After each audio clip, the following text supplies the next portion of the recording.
नमस्कार, India voice देख रहे हैं आप। मैं हूं आपके साथ रिया डंगवाल। बुलेटिन की शुरुआत करेंगे इस वक्त की बड़ी और अहम खबर के साथ। सबसे पहले बात कर लेते हैं राजधानी दिल्ली की। 18वें लोकसभा के पहले सत्र का आज दूसरा दिन है। आज संसद में 264 सांसद शपथ लेंगे। राहुल गांधी समेत कई विपक्षी सांसद आज शपथ लेंगे। लोकसभा की कार्यवाही 11 बजे शुरू होगी। इस दौरान लोकसभा स्पीकर कैंडिडेट का नाम सामने आएगा। पीएम मोदी इस दौरान स्पीकर के उम्मीदवार का प्रस्ताव रखेंगे। आज दोपहर 12 बजे तक नाम देना होगा, क्योंकि आज नाम देने की डेडलाइन है। सहमति नहीं बनने पर पहली बार चुनाव होगा। तो आज 18वीं लोकसभा के विशेष सत्र का दूसरा दिन है। आज संसद में 264 सांसद शपथ लेंगे। बीते दिन 262 सांसदों ने शपथ ली थी और आज भी शपथ लेने का जो सिलसिला है वो जारी रहेगा। आज राहुल गांधी समेत विपक्ष के कई दिग्गज नेता शपथ लेंगे। लोकसभा की कार्यवाही 11 बजे शुरू होगी। इस दौरान लोकसभा स्पीकर कैंडिडेट का नाम सामने आएगा। आपको बता दें कि शपथ ग्रहण के बाद लोकसभा स्पीकर के नाम पर वोटिंग होनी है। ऐसे में आज डेडलाइन है स्पीकर का नाम पैनल को देने की। ऐसे में आज लोकसभा स्पीकर कैंडिडेट का नाम सामने आएगा, क्योंकि स्पीकर किसको बनाया जाता है इस पर सभी में अभी सस्पेंस बरकरार है। पीएम मोदी स्पीकर के नाम का प्रस्ताव रखेंगे। आज दोपहर 12 बजे तक नाम का ऐलान करना है, नाम देना होगा पैनल को। सहमति नहीं बनने पर पहली बार ये चुनाव होगा।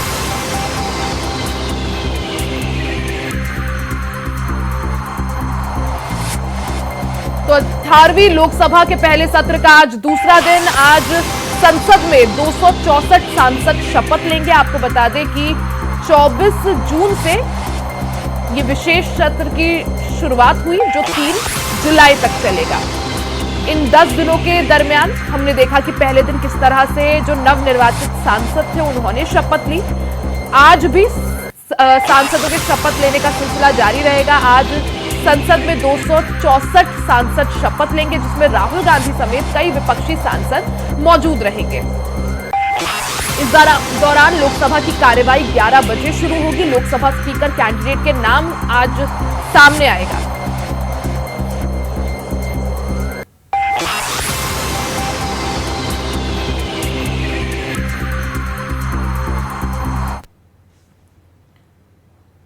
सीधे आपको लखनऊ लिए चलते हैं, जहां मुख्यमंत्री योगी आदित्यनाथ लाइव है। क्या कुछ कह रहे हैं, आपको सुनवाते हैं। श्रीमती इंदिरा गांधी जी के नेतृत्व में कांग्रेस की सरकार ने कैसे भारत के लोकतंत्र को नष्ट करने का प्रयास किया था। उस समय के सभी विपक्षी दलों के नेताओं को, उसमें से अटल बिहारी वाजपेयी जी, से मोरारजी देसाई जी, से जयप्रकाश नारायण जी, से लाल कृष्ण आडवाणी जी और विपक्ष के सभी नेताओं को बंद करके लोकतंत्र के गले को पूरी तरह घोंटने का प्रयास किया था। आज जब 50 वर्ष के उपरांत हम इमरजेंसी की उन यादों को स्मरण करते हैं, तो स्वाभाविक रूप से कांग्रेस में चेहरे बदले होंगे, लेकिन उसका चरित्र, उसके हाव भाव आज भी वही हैं जो 1975 में एक बर्बर चेहरा उस समय में कांग्रेस पार्टी का देखने को मिला था। कैसे उन्होंने संविधान की मूल आत्मा कही जाने वाली प्रेम्बल में संशोधन करके उसकी आत्मा को नष्ट करने का प्रयास किया था। कैसे कांग्रेस ने उस समय देश के नागरिकों के मौलिक अधिकारों को पूरी तरह प्रतिबंधित कर दिया था। कैसे न्यायालय के अधिकारों को कांग्रेस पार्टी ने उस समय में बंधक बना के रख दिया था। और आज भी कांग्रेस पार्टी में भले ही नेतृत्व बदला हो, लेकिन उसका चेहरा बदला हो, लेकिन चरित्र तो उसका आज भी वही है। ये लोकतंत्र की दुहाई देते हैं, लेकिन भारत के बाहर जाकर के भारत के लोकतंत्र को कटघरे में खड़ा करते हैं, भारत की चुनाव प्रणाली पर प्रश्न चिन्ह खड़ा करते हैं, भारत के बाहर जाकर के भारत को और इसके लोकतंत्र को कोसते हैं। भारत के अंदर हर चुनाव की प्रक्रिया में बाधा पैदा करके ईवीएम पर अपने अकर्मण्यता का दोष थोपने का प्रयास करते हैं। एक तरफ कांग्रेस का यह तानाशाही पूर्ण रवैया, जिसने आज से नहीं या 1975 में ही नहीं, आजादी के तत्काल बाद संविधान अंगीकार करने के मात्र 2 वर्ष के अंदर ही देश के संविधान में संशोधन करके धारा 370 को उसमें जबरन डाल करके देश के अंदर देश की अखंडता को चुनौती देने वाली धारा 370 को डालने का प्रयास किया था। इसके उपरांत भी समय समय पर कभी मीडिया पे को प्रतिबंधित करके, कभी अन्य तरीके से प्रत्यक्ष और अप्रत्यक्ष रूप से लोकतंत्र के सभी स्तंभों को कमजोर करने का प्रयास किया था। 1975, 25 जनवरी 1975 उसकी पराकाष्ठा के रूप में इस देश ने और दुनिया ने देखा था। 1975 की इमरजेंसी की घटना के 50 वर्ष पूरे हो रहे हैं। 1975 में देश के लोकतंत्र को बचाने के लिए, संविधान को फिर से बहाल करने के लिए, नागरिक अधिकारों की रक्षा करने के लिए जिन लोगों ने जेल की यातनाओं को सहा था, जिन लोगों ने उस कालखंड में लोकतंत्र के लिए अपना सर्वस्व न्यौछावर करने का कार्य किया था, हमें आश्चर्य होता है कि उनकी वर्तमान पीढ़ी उसी कांग्रेस की गोद में बैठ करके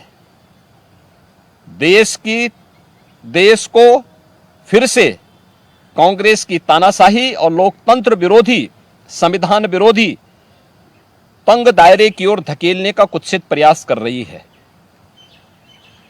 कांग्रेस आज भी उसी रास्ते पर चल रही है और उसी का परिणाम है। जहां भी कांग्रेस नेतृत्व की सरकारें हैं, उनका रवैया, उनके कार्यप्रणाली, उनके द्वारा किए जाने वाले कृत्य इस बात के उदाहरण प्रस्तुत करते हैं।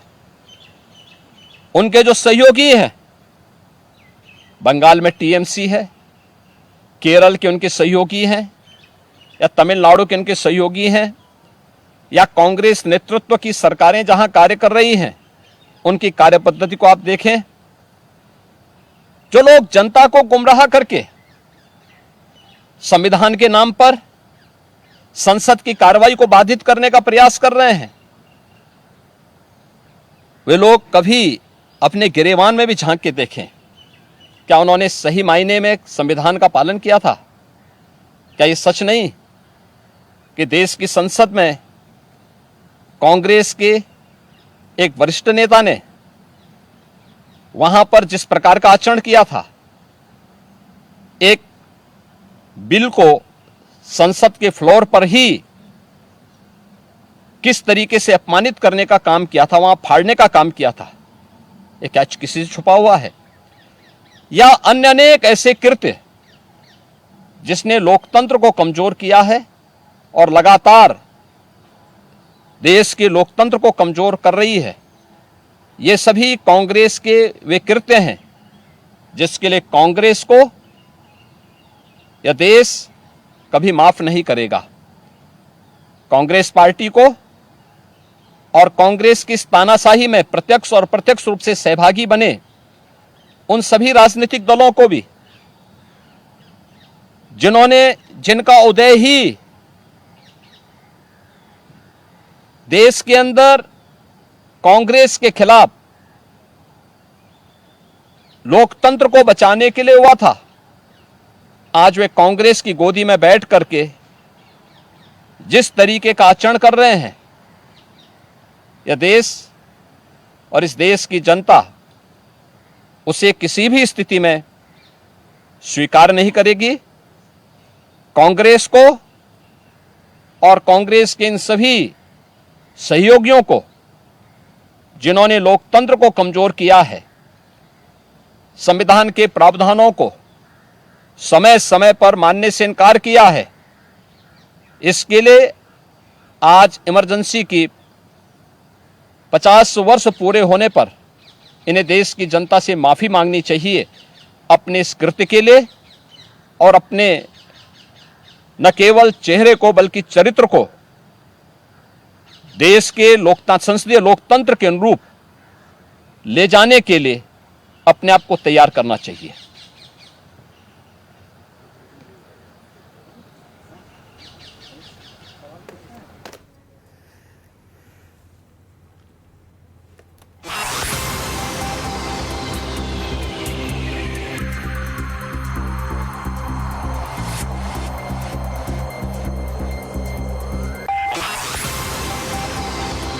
तो कांग्रेस देश के लोकतंत्र को कमजोर कर रही है, ऐसा मुख्यमंत्री योगी आदित्यनाथ ने कहा। आपको बता दें कि आपातकाल के 50 साल पूरे हो गए हैं, ऐसे में भारतीय जनता पार्टी ने जमकर कांग्रेस पर निशाना साधा है।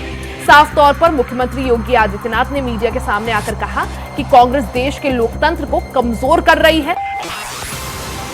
कांग्रेस का चेहरा बदला है, चरित्र नहीं। तो वहीं यहां वक्त हो चला एक छोटे से ब्रेक का, जल्द वापस लौटेंगे, कहीं जाइएगा नहीं। ब्रेक के बाद एक बार फिर से आपका स्वागत है। खबरों में आगे बढ़ते हैं, बात उत्तर प्रदेश की कर लेते हैं। एमएलसी उपचुनाव के लिए आज से नामांकन शुरू हो रहा है। स्वामी प्रसाद मौर्य के इस्तीफे से ये सीट खाली हो गई थी। एक सीट के लिए उपचुनाव होना है, इस सीट के लिए आज नामांकन शुरू हो रहे हैं। नामांकन पत्र 2 जुलाई तक भरे जा सकेंगे। तो बड़ी खबर आपको बता दें, स्वामी प्रसाद मौर्य ने एमएलसी के पद से इस्तीफा दे दिया था, जिसके बाद एमएलसी में एक सीट खाली है। ऐसे में एमएलसी उपचुनाव के लिए आज से नामांकन शुरू हो रहा है। स्वामी प्रसाद मौर्य के इस्तीफे के बाद ये सीट खाली हुई थी। एक सीट के उपचुनाव के लिए आज से नामांकन की शुरुआत हो रही है। नामांकन पत्र 2 जुलाई तक भरे जा सकेंगे।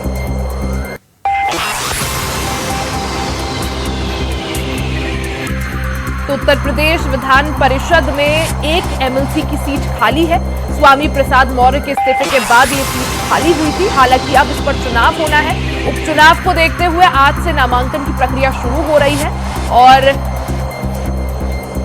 आज से नामांकन भरने हैं। 2 जुलाई तक नामांकन भरे जा सकेंगे। अब ऐसे में सत्ता पक्ष की तरफ से किसका नाम आगे किया जाता है या समाजवादी पार्टी की तरफ से किसका नाम आगे किया जाता है, उस पर सभी की निगाहें।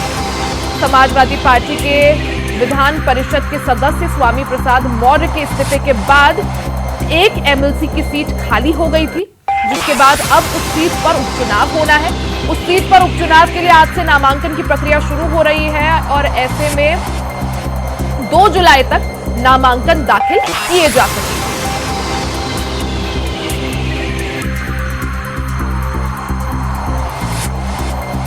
सीधा रुख कर लेते हैं संवाददाता रमन मिश्रा का। रमन, जिस तरह से स्वामी प्रसाद मौर्य के इस्तीफे के बाद विधान परिषद में एक सदस्य की सीट खाली है, ऐसे में अब उपचुनाव होना है और नामांकन आज से शुरू होने वाले। किनके नाम जो है सबसे ज्यादा चर्चाओं में इस दौरान?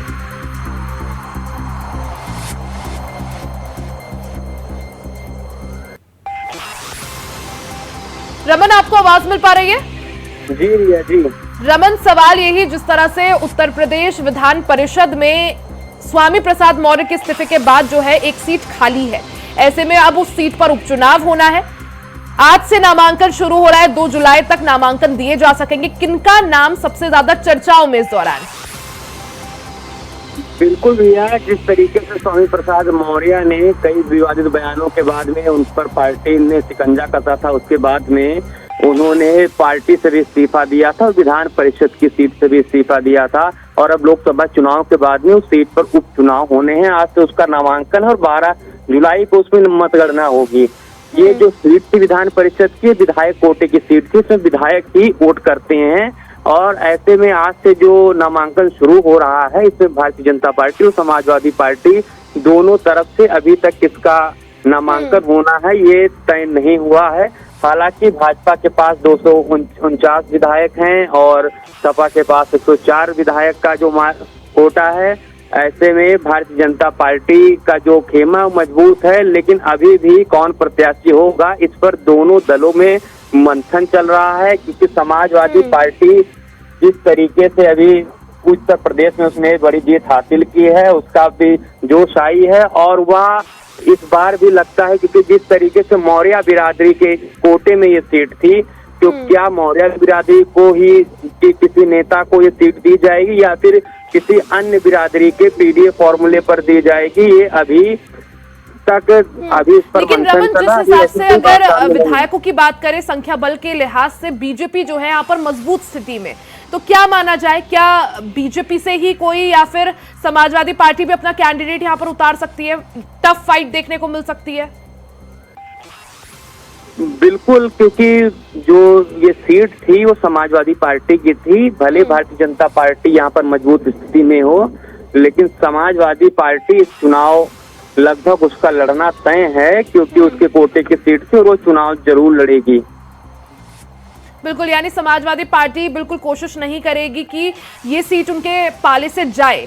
लेकिन अगर नामों की बात करें रमन, क्या लगता है, कुछ इंडिकेशन आपको कि किसका नाम सबसे ज्यादा आगे? स्वामी प्रसाद मौर्य ने जब इस्तीफा दिया उसके बाद अब किसको जो है यहाँ पर मौका दिया जा सकता है विधान परिषद भेजने का? अभी तक ऐसे कोई नाम रिया एकदम फिक्स तरीके से सामने नहीं आए हैं जिनके नामों की चर्चा हो, क्योंकि इस भी संसद सत्र शुरू होगा तो सारी जो चर्चा थी वो संसद सत्र को लेकर चलने लगी थी और अभी तक किसी भी नाम पर बहुत ज्यादा सहमति या असहमति ऐसे हालात में नहीं बनी, इसलिए किसी का नाम अभी तक सामने नहीं आया है। ठीक है रमन, बहुत बहुत शुक्रिया जानकारी के लिए।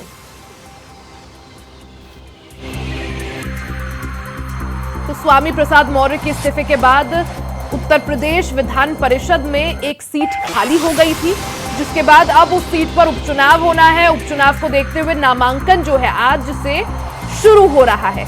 2 जुलाई तक नामांकन की आखिरी तारीख है। ऐसे में किसको विधान परिषद भेजा जाता है, इस पर सभी की निगाहें। रिलायंस फाउंडेशन की फाउंडर और चेयरपर्सन नीता अंबानी सोमवार को वाराणसी पहुंची, जहां उन्होंने काशी विश्वनाथ मंदिर में दर्शन पूजन किए और बाबा विश्वनाथ को अपने बेटे की शादी का निमंत्रण दिया।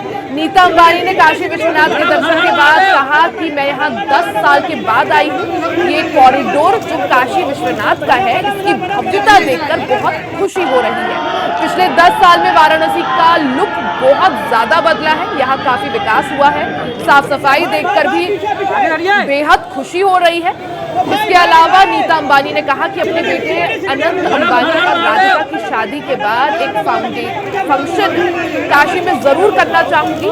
शादी के बाद उनके साथ फिर काशी आऊंगी। अभी बेटे अनंत और राधिका की शादी के लिए आशीर्वाद मांगने बाबा विश्वनाथ के दरबार आई हूँ।